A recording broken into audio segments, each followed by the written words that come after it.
for public officers will be developed.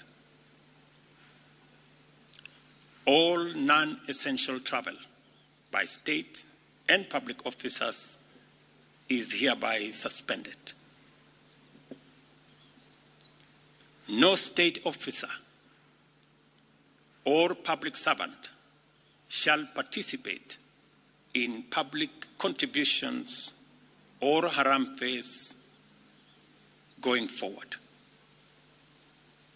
The Attorney General is hereby directed to prepare and submit legislation to this effect and develop a mechanism for structured and transparent contributions for public, charitable, and philanthropic purposes.